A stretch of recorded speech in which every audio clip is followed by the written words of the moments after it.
The unhinged left sinks even lower. Joshua Topolsky, co-founder of the tech website The Verge, has sparked an uproar after a vile attack against conservative commentator and writer Ben Shapiro, tweeting, quote, "Ben Shapiro is the Jew who helps other Jews onto the train." Now, Topolsky has now deleted the tweet, but not because it's disgusting to compare Shapiro, who is Jewish, to a Nazi collaborator, for other reasons. And in a follow-up, he tweeted, quote, "I deleted it because a mob on the right of the right-wing babies who were flooding my mentions, and it was frankly pretty annoying, as were the DM death threats." Joining us now to respond is the Daily Wire's Ben Shapiro. Ben, we're always talking to you when the left is unhinged, and you have a special way of unhinging them. But this was really, I mean, I keep saying a new low, but this really is a new low. I've never heard of this person before, but I guess he's kind of big in the tech world. Where are we here? I mean, I've been called worse by better, so, you know, that's just the way things go, I guess, these days. Yeah, I guess that he works, or said that he worked over at Vox, and then it turns out that he was not, in fact, a co-founder of Vox. If he was from Vox, then Vox is not sending its best. That's all I can really say about it. But we have an individual who works for this tech website saying that someone who is an observant Jew is helping put other Jews on the train, meaning, I guess, the Trump train, can't, ever look past that. But he's obviously, I mean, I think he's Jewish as well.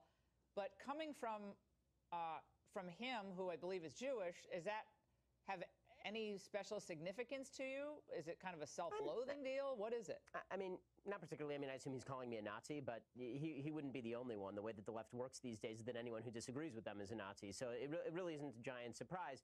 I always find it ironic when the left attacks me as an alt-right Nazi, considering I was literally the #1 recipient of alt-right hatred in 2016, according to the Anti-Defamation League, which is not a right-wing source. Right. And Ben, there are others on the left who have gone from their never Trump mania to just, completely out of touch with the reality of politics today. One of them is I guess, a blogger for the Washington Post who's on television quite a bit. Her name is Jennifer Rubin. Let's watch. Sarah Huckabee has no right to live a life of no fuss, no muss after lying to the press, after inciting against the press. These people should be made uncomfortable, and I think that's a life sentence, frankly. You should be made uncomfortable for life. It should be a life sentence. Do you notice that the words that the left and the never Trump, I don't know, Republican or Bush, Bush person, I have no idea how you even describe Jennifer Rubin, because there's literally no constituency other than like Bill Kristol for what she says. But they've now used this criminal imagery. Trump is jailing babies. They're criminalizing parenthood with the separation of families. The concentration camps, all the detention centers are concentration camps. It's beyond descriptive. It's descriptive in this criminal, over-the-top, purposefully outrageous manner. What of that now, coming from, I guess, a former Republican? Yeah, I mean, she's obviously engaged in the endorsement of thug tactics, and this is the desperation to which the left and some people formerly of the right have been driven. I mean, Jen Rubin is a person who not only endorsed Mitt Romney and pushed very hard for Mitt Romney. Just a few years ago, she was suggesting that Roe v. Wade needed to be overturned. Now she says that any judge who's appointed to the Supreme Court by President Trump cannot want to overturn Roe v. Wade.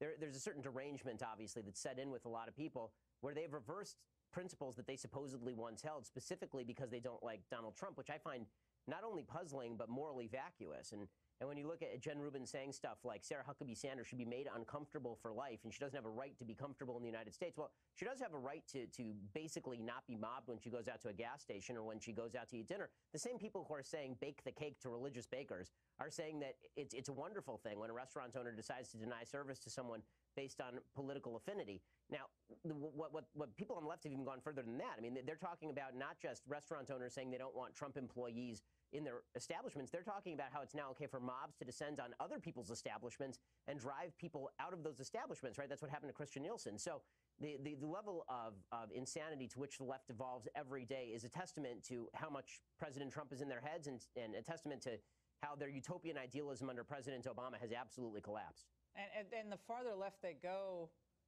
the higher his numbers seem to go. So they don't see the correlation, but perhaps they'll be saner minds will prevail ultimately. Ben, have a happy Independence Day. Thanks so much for being with us tonight.